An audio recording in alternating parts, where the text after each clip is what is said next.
Welcome back. Thank you for staying with the broadcast. MP for Dennery North, Sean Edwards, says he's happy with the progression of the second phase of the Dennery Water Project. The MP says the ultimate goal remains the accessibility to clean water for all residents. Solange Alfred reports.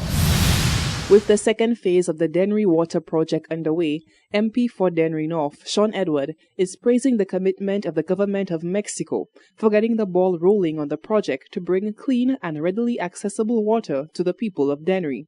In the past, the MP has been vocal in regards to the quality of water that residents in his constituency have received. Now, with the commencement of the second phase, Edward says, politics aside, he welcomes the achievement for the community. The second phase of the Dennery North Water Redevelopment Project has commenced. As you know, phase 1 was completed last year, and I remain eternally grateful to the government of Mexico for having provided a grant of 14 million EC for phase 1. I am also happy about the fact that I was part of the administration that lobbied the Mexican government to get phase 1 going. Also, before we demitted office in 2016, we had also submitted a loan to the Caribbean Development Bank, knowing full well that the 14 million EC grant from Mexico would not have been sufficient to undertake phase 2. And before elections of 2016, the CDB did give a commitment to us that yes, they would fund phase 2. So phase 2 has started. It's a pity that I'm not part of the administration executing phase 2, but that pales in comparison to the importance of the water project, and to see to that a number of communities that have been deprived for so many years will be getting water at the completion of phase 2. He says, besides the progression, which he remains pleased to witness, a sense of anxiousness still exists with members who await the completion of phase 2 before receiving clean water. I was by the project site this morning. There's a hive of activity, and I'm very grateful as parliamentary rep, given the number of times I would have gone to the parliament, done interviews, be on talk shows, just trying to highlight the plight of the people who had been deprived of clean drinking water for a number of years. So as far as the water project is concerned, I'm extremely pleased that that work is progressing, and I'm hoping that in due time every household in Dennery North will be benefiting from clean potable water. As we speak, it is only the communities of Grand Riviere, Rich Fort, and Grand Riviere that are benefiting from phase 1, where the water is being pumped from the Tomaso treatment plant into those communities. At the completion of phase 2, where we will see an expanded treatment plant, Oleon, Despin, Gadet, Belmont, and Dennery Riviere, Larissus, Lapel will be brought on board, and the entire constituency will be covered. The water and sewage company Wasco are currently undergoing several water projects, inclusive of the John Compton Dam rehabilitation, the second phase of the Dennery Water Project, and preparation for the commencement of the Vieux-Fort Water Supply Improvement Project. The company recently held a commission ceremony of the Tiroche-Micoud Water Supply Improvement Project, which Prime Minister Alan Chasney announced on his Facebook page was in memory of the late Mr. Austin James. Reporting for Hot 7 News, I am Solange Alfred. Thank you, Solange.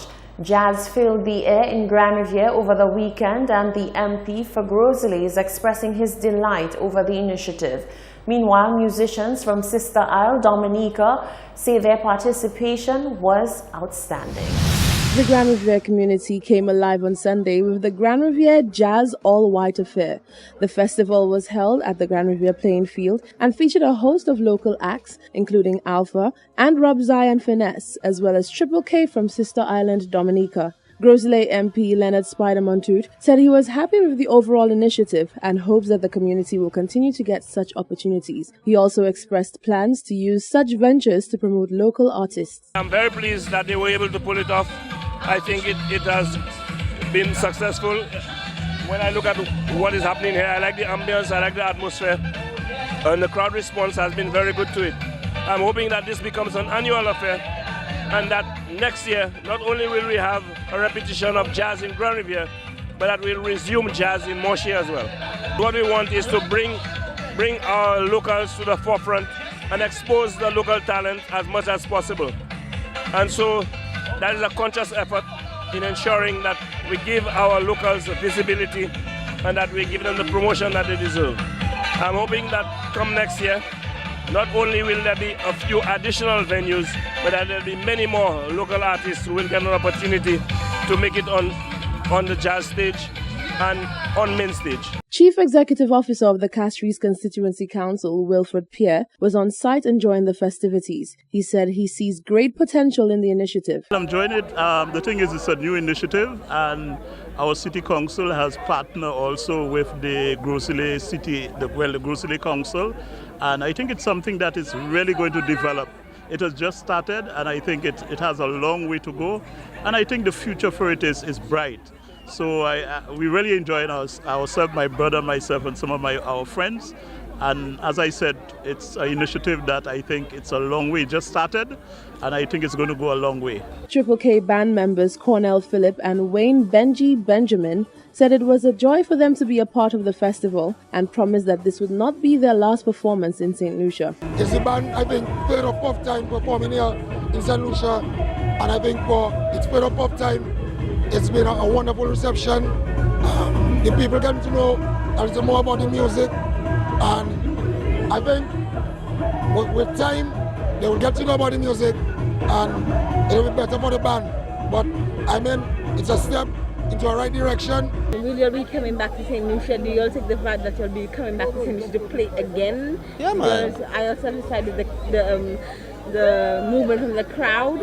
Yeah, man. I mean, the music, I think Triple K has not been here much, so the music, Bouillon is, I mean, probably St. Lucia is Bouillon's second home, but Triple K, they're new to St. Lucia, so the material is still growing on St. Lucians, but I saw that they were participating, and it's just a matter of time before, Triple K explodes. The Grand Riviere Festival was a free event which featured entertainment for the entire family. Reporting for Hot 7 News, I'm Rochelle Gonzalez.